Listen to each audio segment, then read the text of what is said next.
आदरणीय मोहले जी का मैं बहुत ही सम्मान करता हूं और मैं समझता हूं कि पूरा सदन आपको सम्मान देता है। मैं सम्मान पूर्वक और आपके अनुभव का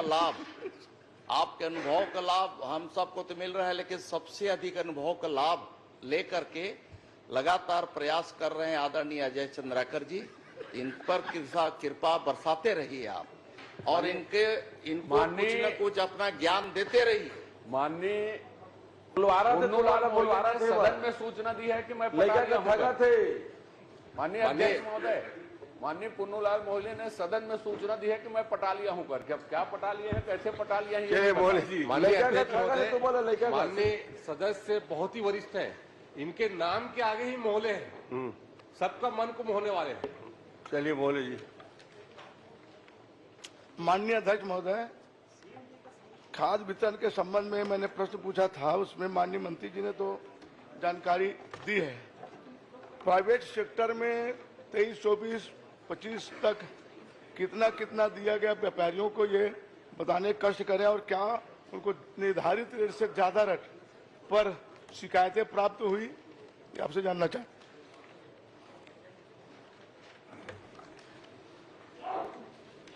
अध्यक्ष महोदय, माननीय हमारे वरिष्ठ सदस्य ने जो प्रश्न उन्होंने खाद्य बीज के संबंध में किया है, इस बारे में पूरे डिटेल जानकारी हमने विभाग के उत्तर के अनुसार हमने दिया है। फिर जहां तक शिकायत की बात है तो किसी प्रकार की शिकायत अभी तक प्राप्त नहीं हुए हैं। शिकायत अगर हो तो आप दे दीजिएगा तो निश्चित ही मैं उसका जांच भी करवा लूंगा। माननीय अध्यक्ष महोदय, मैं प्राइवेट सेक्टर की बात कर रहा हूँ, जो प्राइवेट निजी लोग हैं, निजी लोग जो खाद बेचे हैं, चाहे यूरिया हो, डीओपी हो या अन्य खाद है, उनमें शिकायतें प्राप्त हुई है क्या, ये मैं जानना चाहता हूँ। उससे ज्यादा दर पे बेचे। अध्यक्ष महोदय, अभी तक इस तरह की कोई शिकायत प्राप्त नहीं हुई है। चलिए पूछिए। माननीय अध्यक्ष महोदय, माननीय मंत्री जी ने कहा है कि खाद्य केंद्र सरकार द्वारा उपलब्ध कराए गए उर्वरकों में मुंगेली पथरिया विकास खंड में संलग्न भंडारण जो है किया गया है। तो मैं माननीय मंत्री जी से ये जानना चाहता हूं कि जो भंडारण होता है वो मांग के अनुरूप होता है क्या, कि जो मांग क्रिएट होती है, मांग जनरेट होती है, उसके आधार पे होता है क्या, एक। और दूसरा, भंडारण को सिंगल लाख और डबल लाख में देने के नियम क्या है, निर्देश क्या है, उसको कैसे तय करते हैं विभाग की सिंगल लाख में इतना होगा और डबल लाख में इतना होगा करके।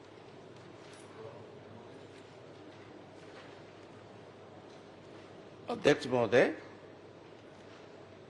ये बात सही है कि पूरे प्रदेश की जो आवश्यकता है, उस आवश्यकता के आधार पे विभाग आकलन करता है और उस आकलन के आधार पे भारत सरकार से हम निवेदन करते हैं कि हमारे प्रदेश की इतनी खाद और इतने बीज की आवश्यकता होगी, इसलिए कृपा पूर्ति करें। भारत सरकार उसके आधार पर हमारे प्रदेश के अधिकारियों के साथ कोऑर्डिनेशन करने के बाद, चर्चा के बाद वो आवंटन जारी करते हैं और उस आवंटन के आधार पर हम उसे संबंधित जिलों में जो हमारे रेक पॉइंट है, उस रेक पॉइंट से हम डबल लॉकर में हम वहाँ लॉक में जमा करते हैं। नहीं, मैंने और उसके माध्यम से हम ये तय करते हैं कि कितना किस किस सेक्टर में सहकारी समितियों के माध्यम से हमारे जो प्रदेश के जो सहकारी समितियां हैं उनको और निजी क्षेत्र के जो सेक्टर हैं उनके लिए हम उन्हें आवंटन जारी करते हैं। माननीय अध्यक्ष महोदय, मैंने बहुत छोटा सा और बहुत ही स्पेसिफिक प्रश्न पूछा। मांग, अमूमन मांग के आधार पर भंडारण नहीं होता, जो आवंटन है उसके आधार पर भंडारण होता। तो मांग के आधार पर भंडारण हो उसके लिए क्या करते हैं, मैंने एक लाइन पूछी। अब जितना आवंटन हुआ, सिंगल लाख में और डबल लाख में आवंटन करने के लिए आपकी नीति है कि नहीं, कि वो मर्जी है कि आप डबल लाख को ज्यादा दे देंगे, सिंगल लाख को कम देंगे। ये एक प्रदेश के साथ महत्वपूर्ण विषय है कि डबल लाख को ज्यादा देते हैं निजी क्षेत्र को और जानबूझ के सहकारी सेक्टर को कम दिया जाता है सिंगल लाख को। तो इसके संबंध में आपकी कोई स्पष्ट नीति है कि नहीं है कि आप आवंटन कैसे करते हैं, किस आधार पर उसको तय करते हैं, यह मैं जानना चाहता हूं। मैं इसको दिखवा लूंगा अध्यक्ष महोदय। माननीय अध्यक्ष महोदय, दिखवा लेंगे। एक माननीय अध्यक्ष महोदय, इसमें देखने की कोई जरूरत नहीं है, इसमें नीति बनाने की जरूरत है कि सोसाइटी में मांग क्रिएट होती है या जिले में जितनी मांग होती है उस आधार पे पहले उसको पूर्ति की जाए, उसके बाद डबल लाख को दिया जाए। तो उसके पूर्ति किए बगैर डबल लाख को यदि देते हैं तो इसके लिए एक स्पष्ट नीति की जरूरत है। मैं माननीय मंत्री जी से यह आग्रह करूंगा कि सरकार क्या इसमें स्पष्ट नीति बनाएगी क्या? अध्यक्ष महोदय, अभी तक प्राय है कि हमारे जितने भी सहकारी साख समितियां हैं, हमारी जो संस्थाएं हैं, पहले हम उनको देते हैं, फिर भी जो निजी क्षेत्र के हैं वहाँ कुछ समय अनुसार जो है समय समय पे उनको अधिक आवंटन होते रहा है। हम ये सुनिश्चित करेंगे कि हमारी जो समितियां हैं, हम पहले हमारी समितियों को ही पहले जाए। वैसे अभी तक जा रहा है, ऐसा नहीं है, अभी भी जा रहे हैं वही। फिर भी जो परसेंटेज है वो परसेंटेज में कुछ गत वर्ष का अगर आंकड़े हम दें, बताने के बजाय आप बहुत महत्वपूर्ण है माननीय अध्यक्ष महोदय, माननीय मंत्री जी इतना आश्वासन दे दें कि सोसाइटी को पहले देंगे या उसके बाद डबल लाख निजी क्षेत्र को देंगे। इसके लिए स्पष्ट नीति बनाएंगे और पहले किसानों को प्राथमिकता मिले, उसके बाद जो है निजी क्षेत्र को प्राथमिकता मिले। इसके लिए स्पष्ट नीति बनाएंगे, इतना आश्वासन दे दें हाउस में, बस बाकी डिटेल की जरूरत नहीं। अध्यक्ष महोदय, अभी भी जो हमारी समितियां हैं उनमें 60% जो आवंटन है, उस आवंटन के आधार पे 60% हम अपनी संस्थाओं को पहले देते हैं और 40% हमारे जो निजी क्षेत्र हैं उनको देते हैं। माननीय अध्यक्ष महोदय, विषय 60% 40% का नहीं है, विषय यह है कि सिंगल लाख में मांग कितनी है, उस मांग को पूर्ति किए बगैर डबल लाख को खाद दी गई क्या, यह महत्वपूर्ण विषय है। इसके संबंध में कोई नीति बनाएंगे क्या कि उस मांग को पूरा किए बगैर भी हम निजी क्षेत्र को दे रहे हैं। मैं ये दस्तावेज हाउस में रख सकता हूं कि सोसाइटी से ज्यादा, माने सिंगल लाख से ज्यादा डबल लाख में खाद हर तरह की प्रदान की गई है और आपके समय यह हुआ है, ये मैं दस्तावेज विधानसभा में रख सकता हूं। तो मेरा आपसे आग्रह है कि इसमें कोई स्पष्ट नीति आप बना दें तो किसानों को सुविधा होगी, किसानों को प्राथमिकता मिलेगी। चलिए, माननीय हमारे विद्वान सदस्य जी का सुझाव बहुत अच्छा है, मैं उसका परीक्षण करा करके आपसे चर्चा करके हम लोग इसे सुनिश्चित करेंगे इसमें बेहतर हो क्या व्यवस्था किया जा सकता है, क्योंकि पूरे प्रदेश में किसानों के हित की बात हम कर रहे हैं। तो किसानों के हित में जो भी करना होगा, आप समस्त विद्वानों का सुझाव के आधार पे हम कार्रवाई करेंगे और सुनिश्चित करें। पर्याप्त आ गया। माननीय अध्यक्ष महोदय, आप बीच में फिर कहाँ से आ गए? आपको बैठना नहीं था यदि आपको प्रश्न नहीं करना है। मेरा तो मूल प्रश्न था, ये एडिशन पहुंच गया। नहीं तो आप अपना प्रश्न नहीं करते बैठ जाते हैं ना, आपको नहीं, ये तो खुद खड़ा होकर तैयार हो जाता है।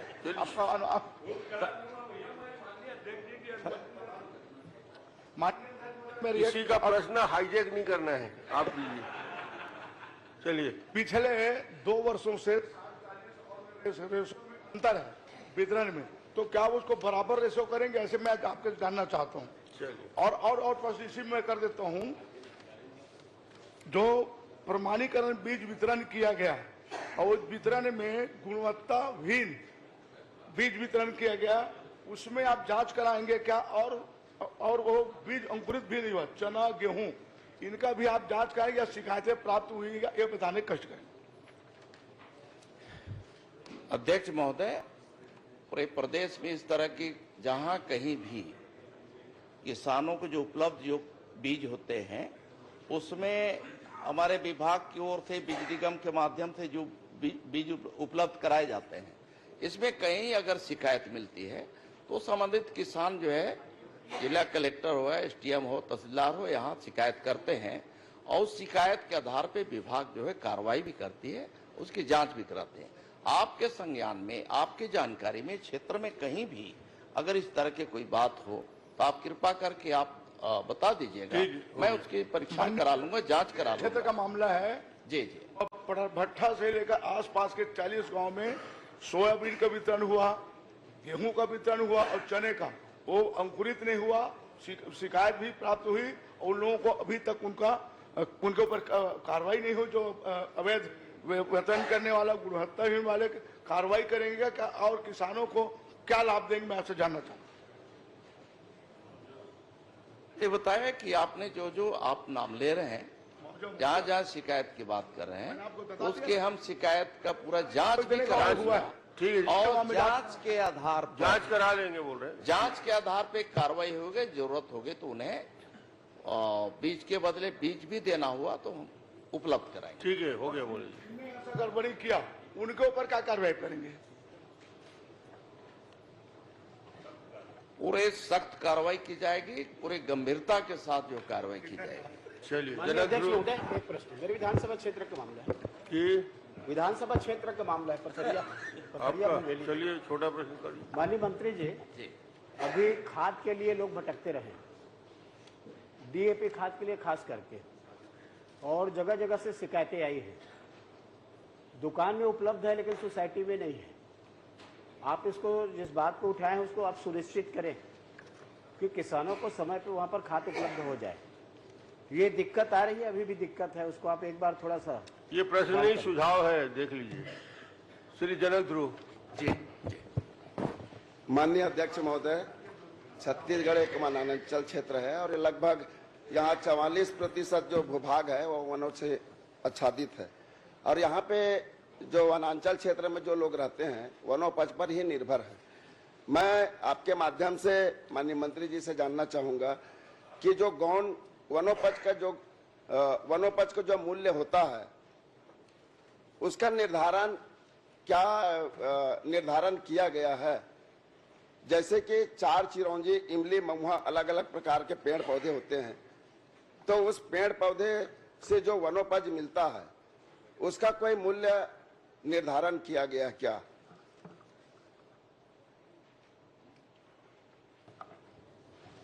अध्यक्ष महोदय, वैसे भी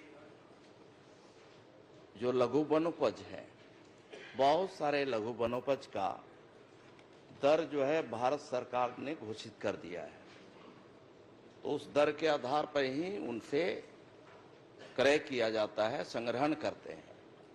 उसी प्रकार से जहां तक जो पेड़ की बात है, तो पेड़ का भी जो अधिग्रहण किया जाता है, अधिग्रहण के बाद उसकी कटाई के बाद उसे संबंधित वन मंडल के अंतर्गत जो काश्तकार है वहां जाता है, उसकी नीलामी होती है, उस नीलाम की राशि संबंधितों के खाते में जमा की जाती है। माध्यम से स्पष्ट जानना चाहूंगा कि ये जो जहां दर निर्धारित किया गया, तो पेड़ का जैसे एक महुआ का पेड़ है, 5,000 उसका वार्षिक आय होती है। उसके अगर वहां पे 10 महुआ पेड़ है तो 10 पंचे 50,000 का वो आमदनी होती है।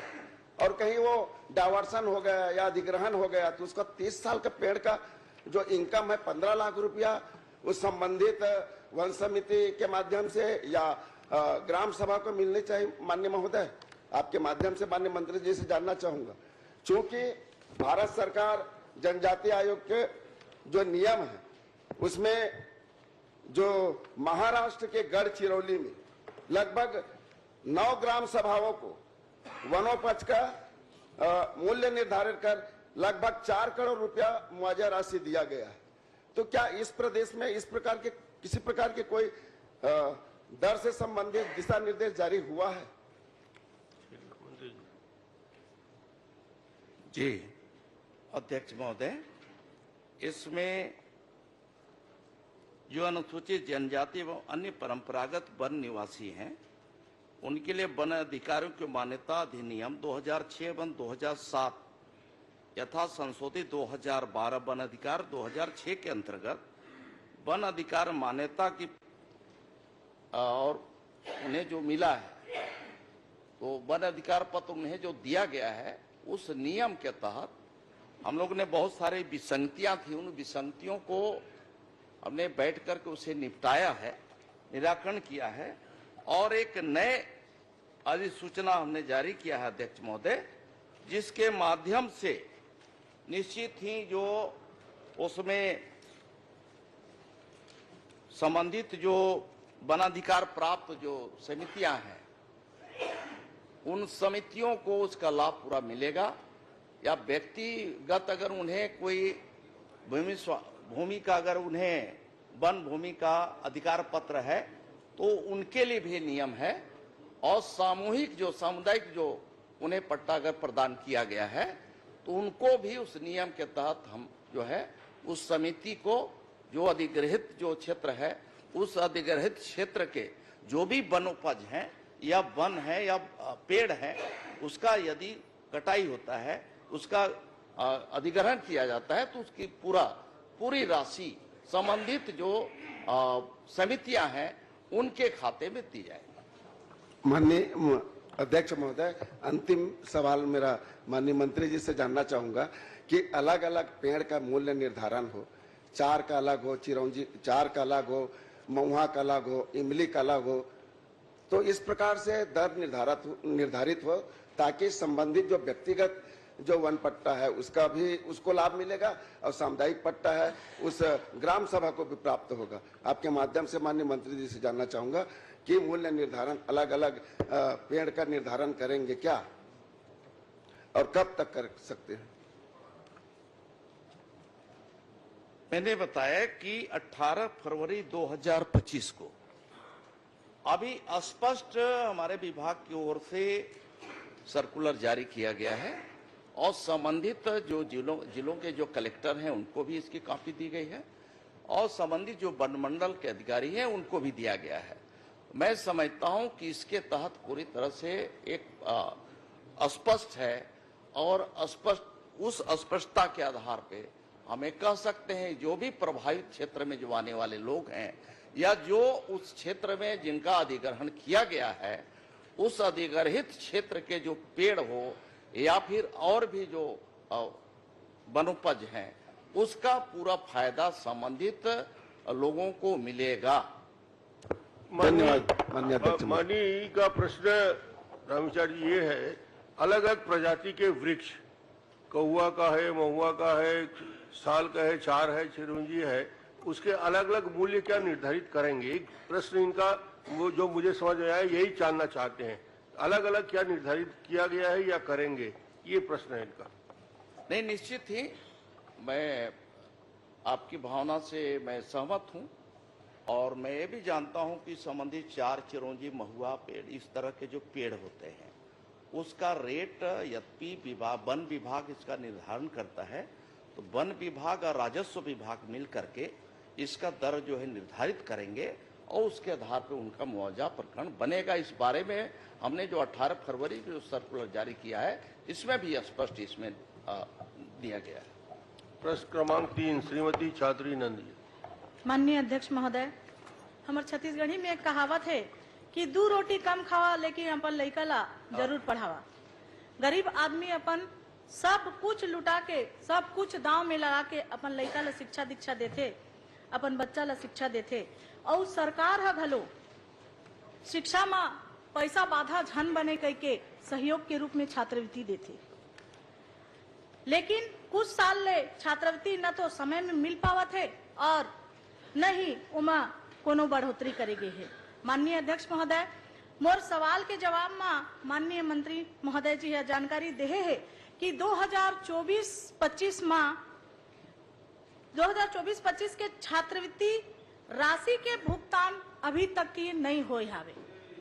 मैं जानना चाहा था कि शिक्षा सत्र समाप्त होने वाला है, लेकिन अब तक छात्रवृत्ति के भुगतान काबर नहीं होया हावे। हर साल छात्रवृत्ति के भुगतान में देरी काबर होवत है?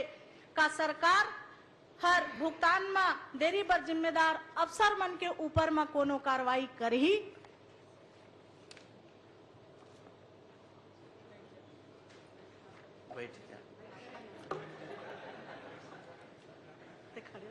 अध्यक्ष महोदय, ये मार्च टू मार्च इसका भुगतान किया जाता है।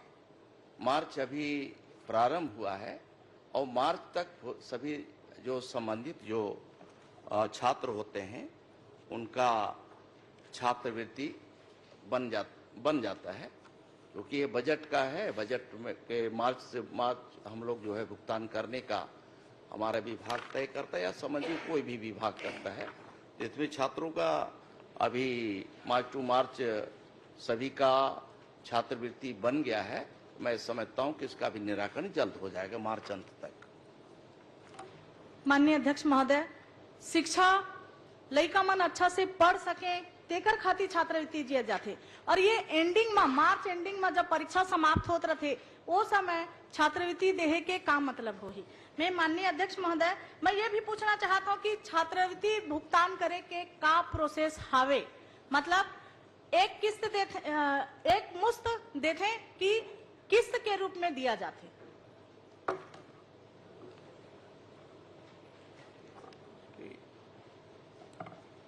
अध्यक्ष महोदय, वैसे तो जो छात्रवृत्ति है उसे हर महीने देने का रहता है, लेकिन हर महीने नहीं दे पाते हैं, तो क्वार्टरली जो है इसे कभी 3 महीना में 6 महीना में करके इसको दिया जाता है।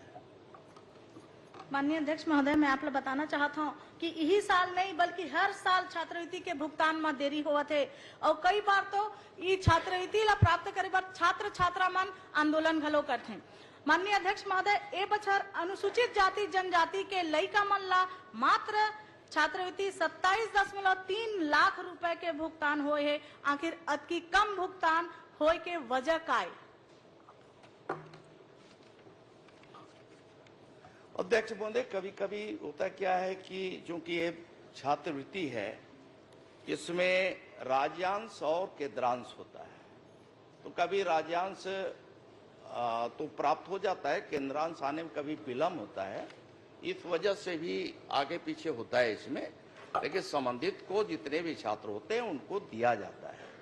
अब अलग बात है कि उसमें कहीं आंदोलन स्वाभाविक है, कहीं कहीं लोग इसे इशू बना करके आंदोलन करते हैं, लेकिन मैं पूरे प्रदेश भर के छात्रों से निवेदन करना चाहूँगा कि इस तरह की स्थिति हमारी सरकार नहीं आने देना नहीं चाहेगी और इसमें हम सुनिश्चित करेंगे कि समय पर उन छात्रों को, बच्चों को इसके छात्रवृत्ति का लाभ मिले। उसमें मेरा आग्रह आपसे, छात्रवृत्ति अनुसूचित जाति जनजाति के बच्चों का है, तो ये सुनिश्चित आपके जैसे सक्षम मंत्री हैं तो निश्चित रूप से कम 3 महीने के अंदर, उससे ज़्यादा समय नहीं बढ़ना चाहिए, उनको छात्रवृत्ति प्राप्त हो जाए, ये सुनिश्चित कर लें तो बच्चों के लिए बहुत फायदेमंद रहेगा। अभी 6-6 महीने तक विलम्ब हो जाता है, तो ये कृपया आप इसको दिखवा लें और ये सुनिश्चित कर लें। मामलों को संज्ञान में लेकर कई लोग जाते हैं। जितना सारगर्भित इनका प्रश्न था मैंने उतना ही सारगर्भित उत्तर दिया है और आपको आश्वस्त करता हूं मैं कि सरकार की ओर से कि इसमें हमारे जो पर्यावरण सचिव हैं और रेवन्यू सचिव हैं इनको बैठाकर जल्द ही इस पर जो भी विषय तकनीकी दृष्टि से आएंगे उसको दूर करके जल्द ही संशोधन विधेयक सरकार इस पर लाएगी और उनको जो फ्री होल्ड जमीन है उनको डाइवर्सन से शुल्क माफ होगा। अगले सत्र के पहले, चलिए जल्द का परिभाषा बता, अभी तक शीघ्र बोल दीजिए। मैं इसलिए अध्यक्ष महोदय, माननीय पूर्व मंत्री जी ने भी एक बार मेरे एक दूसरे विभाग का आश्वासन दिया था। आप भी उस विभाग के मंत्री रहे लंबे मैं इसीलिए तो कह रहा हूँ, मैं इसीलिए आग्रह कर रहा हूँ कि आपको सामान्य जल्द की परिभाषा क्या, अगले सत्र के पहले क्या इसका निर्णय करके आम जनता को राहत देंगे, ये इतना ही मैं चाहता हूँ बस। निश्चित रूप से अध्यक्ष महोदय, अगले सत्र से पहले हो जाएगा और जब अगला सत्र होगा तो उस पर आएगा। सही जवाब। धन्यवाद। चलिए सुनील जी, ऐसे तो पूरा खत्म हो गया। मेरा इसी से जुड़ा हुआ है, हाउसिंग बोर्ड के समान ही आरडीए भी चलता है, रायपुर विकास प्राधिकरण, और रायपुर विकास प्राधिकरण के अंतर्गत जो है शैलेंद्र नगर, टैगोर नगर, ऐसे बहुत सारे देवेंद्र नगर क्षेत्र आते हैं जहां पर फ्री होल्ड का पैसा ले लिया गया है और उसको अभी तक के और इसका संचालन नगर निगम कर रहा है। दो हिस्से में आरडीए पैसा लेती है, एक लेती है आपका हाउसिंग के हिसाब से, दूसरा कॉमर्शियल। तो ये दो टैक्स जो है आरडीए अभी भी उसको ले रही है, और आपने एक तरफ फार्म भरवा लिया है और अभी तक के वो भूमि का निराकरण नहीं हुआ है, तो वो कब तक हो जाएगा? ये प्रश्न संदर्भित नहीं है इनसे, इनका विभाग नहीं, इनसे चार विभागों का प्रश्न हो रहा है। उससे उद्भूत नहीं हो रहा है। राजस्व विभाग का प्रश्न देंगे कि नगरीय प्रशासन का देंगे कि स्वास्थ्य मंत्री? पर्याप्त है। श्री तोखन साहू केंद्रीय राज्य मंत्री अध्यक्ष दीर्घा में उपस्थित हैं, सदन की ओर से उनका मैं स्वागत करता हूं। प्रश्न क्रमांक 5 डोमनलाल कोसेवाला जी। सम्मानित अध्यक्ष महोदय, मेरा प्रश्न है मंत्री महोदय जी को कि उद्योग है दुर्ग जिला भिलाई में, उसका प्रदूषण जल शिवनाथ नदी में जा रहा है, उसको रोकने का कोई उपाय है या नहीं है, ये बताने का कष्ट करेंगे।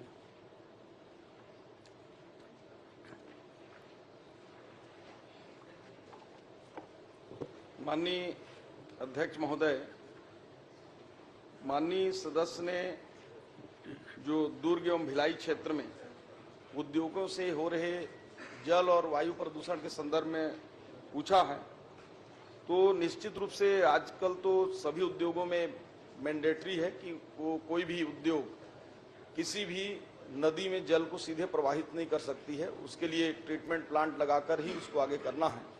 तो कोई अगर स्पेसिफिक अगर इनका कुछ है तो उसको उस संदर्भ में हम उसको दिखवा लेंगे। मंत्री महोदय जी ने बताया है कि किसी प्रकार का शिकायत प्राप्त नहीं हुई है, किंतु मेरे पास शिकायत है, मैं चाहे तो सदन में रख सकता हूं। क्या इस शिकायत के खिलाफ आप कार्रवाई करेंगे? ठीक।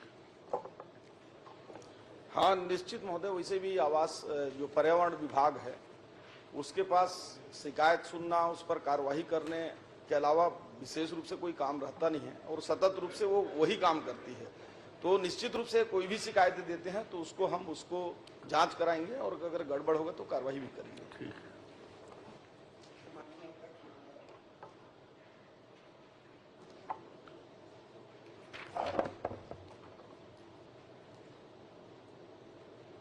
केमिकल या उससे जुड़े उत्पाद बनाने वाले उद्योगों की वर्ष 2024-25 में की गई जांच तथा उल्लंघन पाए जाने पर की गई कार्रवाई जो आपने की है, तो किस किस उद्योग के ऊपर आपने कार्रवाई की है? माननीय अध्यक्ष महोदय, ये जो केमिकल या उससे जुड़े उत्पाद बनाने वाली जो कंपनियां हैं, ऐसे 27 कंपनियों की जांच हम लोगों ने विभाग ने किया है और उस पर कार्रवाई भी की है। माननीय अध्यक्ष महोदय, ये अगर नाम चाहेंगे तो मैं 27 पढ़ भी देता हूं। चलिए नाम दे दीजिए। बाकी एक मिनट, उस पर हम लोग आर्थिक दंड भी लगाए हैं। ऐसे messrs Calcutta tyre products plant के भिलाई के ऊपर 1,10,000, ऐसे ही श्री डिटेल कोरसेवाला जी को डिटेल दे उनको मैं दे दीजिए। दूंगा। भूपेश जी आप पूछ ले।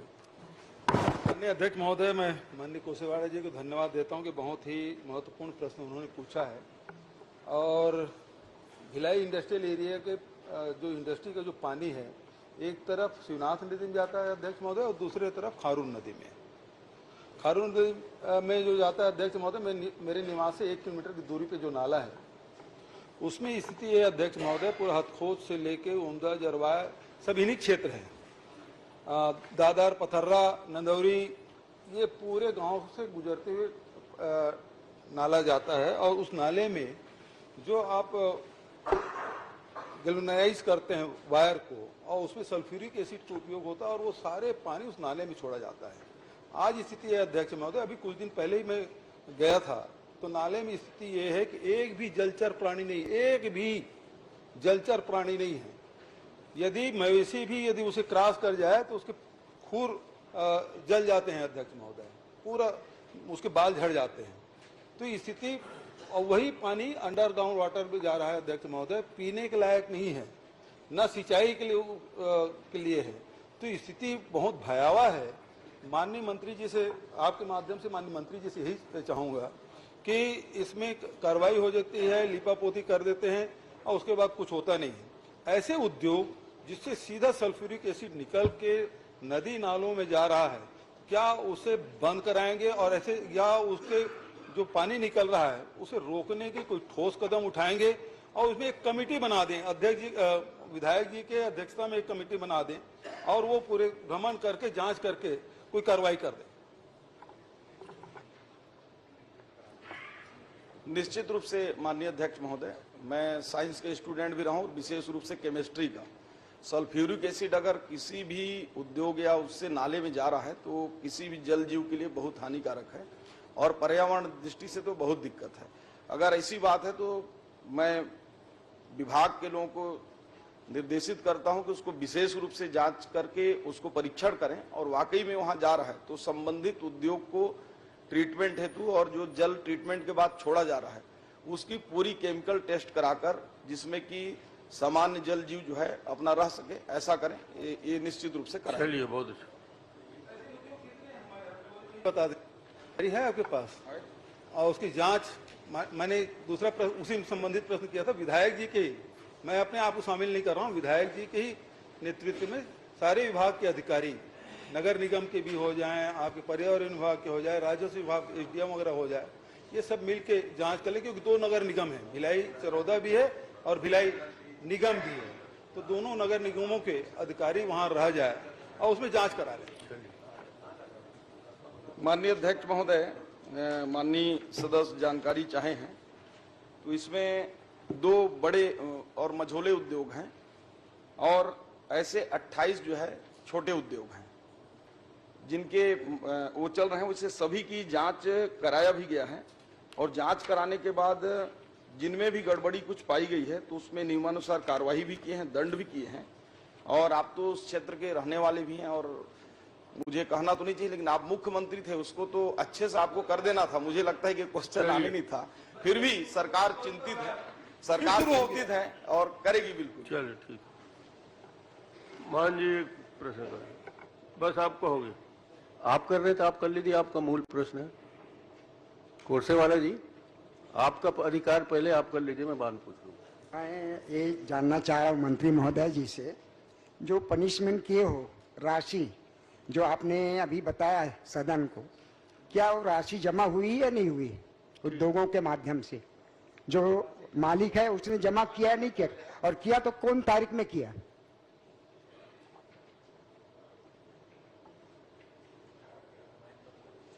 माननीय अध्यक्ष महोदय, अगर विभाग ने दंड अधिरोपित किया है तो निश्चित रूप से समान रूप से माना जाए कि जमा किया होगा। यदि नहीं किया होगा तो उसके जो भी प्रावधान होंगे उसके आधार पर करवाएंगे। अगर सदस्य बता दें कि दंड अधिरोपित करने के बाद जमा नहीं किए हैं तो नियमानुसार जमा कराने की कार्रवाई की जाएगी। चलिए, आप माननीय अध्यक्ष महोदय, वायु प्रदूषण का प्रभाव उसी जिले में पड़े ये संभव नहीं है, आसपास के जिले में पड़ता है। एक खपराडी गांव है आप बेमेतरा के पास, और उसमें 40 छात्राएं स्कूल में बैठे बैठे बेहोश हो गई थी, बलौदा बाजार से लगा हुआ जी। और उस पर ये बताया गया कि ये वायु प्रदूषण के कारण किसी दुष्प्रभाव से छात्राओं को ये प्रभाव पड़ा है, बेहोश हो गई हैं। उस पर जांच के लिए एक समिति बनाई गई थी और मेरा ये कहना शोभा तो नहीं दे रहा है, मगर ये दुर्भाग्य है कि ऐसे प्रकरणों में भी आज भी जांच समिति की रिपोर्ट नहीं आई है कि किस प्रदूषण के कारण उन छात्राओं को बेहोशी आई या क्या हुआ।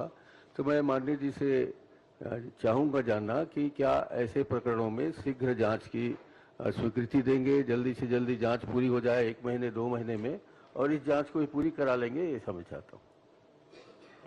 माननीय अध्यक्ष महोदय, वैसे तो ये प्रश्न दुर्ग और भिलाई संबंधित था, परंतु माननीय नेता प्रतिपक्ष जी ने चिंता किया है तो उसको हम दिखवाएंगे उसको, और अलग से पृथक से आपको हम उसको विभाग के माध्यम से उपलब्ध कराएंगे। ठीक।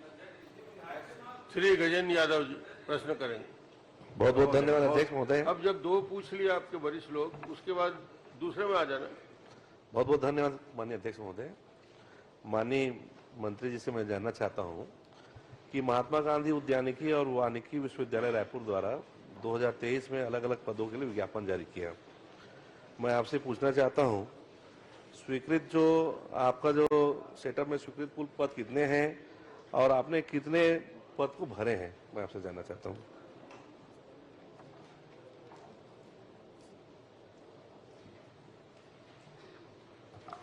अध्यक्ष महोदय,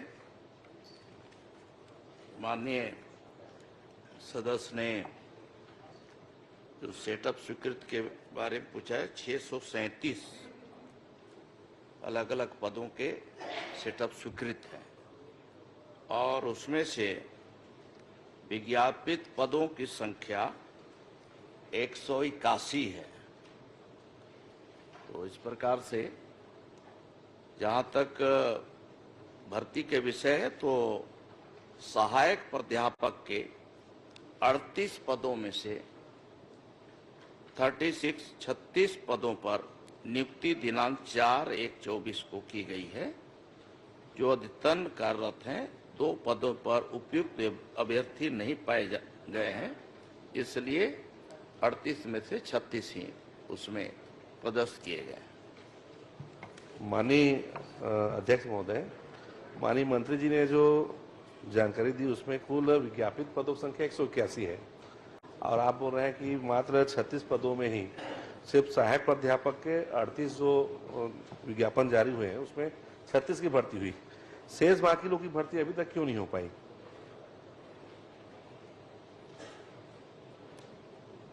अध्यक्ष महोदय, चूंकि ये सबको मालूम है कि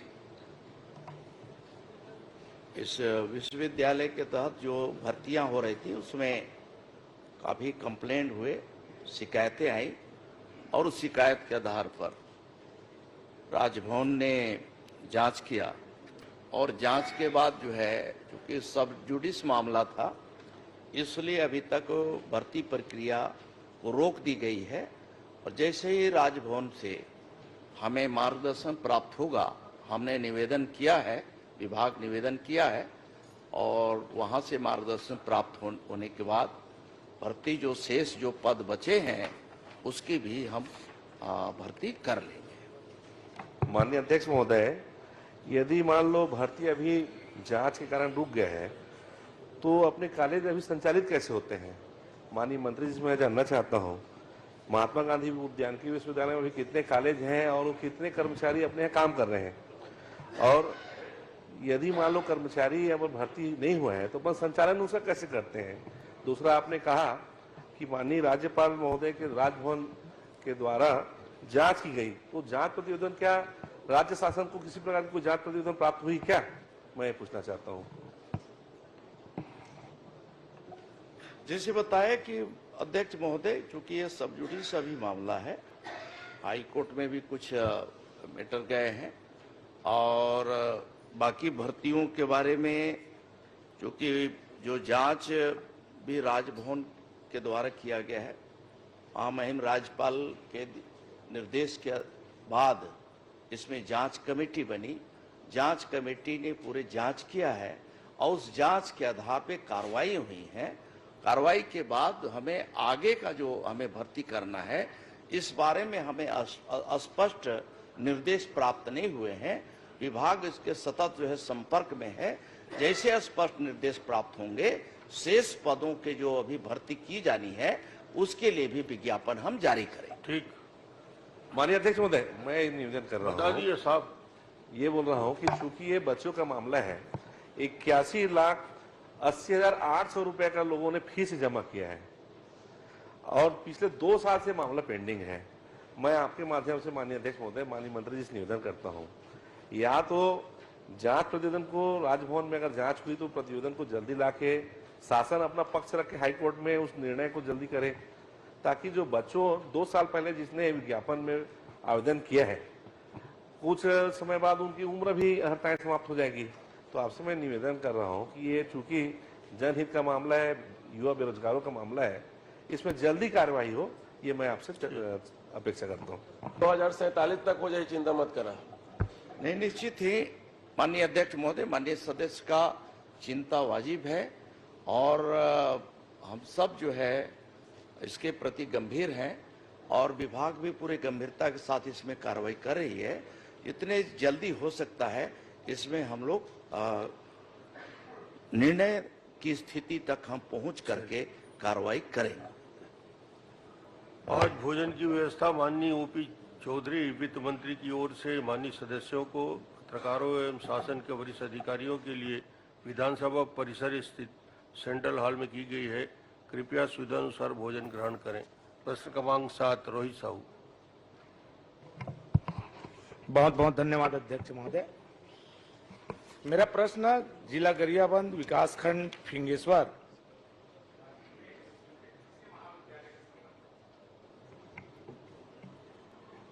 जो 2018-19 में आपके तत्कालीन मुख्यमंत्री कार्यकाल में स्वीकृत हुआ था फिंगेश्वर विकासखंड में कृषि महाविद्यालय के, लेकिन 5-6 साल बीतने के बाद भी अभी तक वहां भवन निर्माण नहीं हो पाया है और छोटे से कमरे में पूरे बच्चों का वहां क्लास लग रहा है।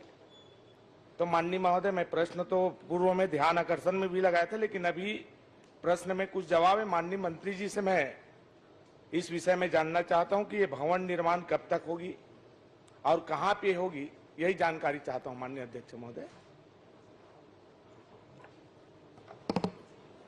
अध्यक्ष महोदय, मैं माननीय सदस्य को आश्वस्त करना चाहता हूं कि हमने अपने उत्तर में दिया है कि महाविद्यालय हेतु भवन एवं छात्रावास निर्माण हेतु रुपए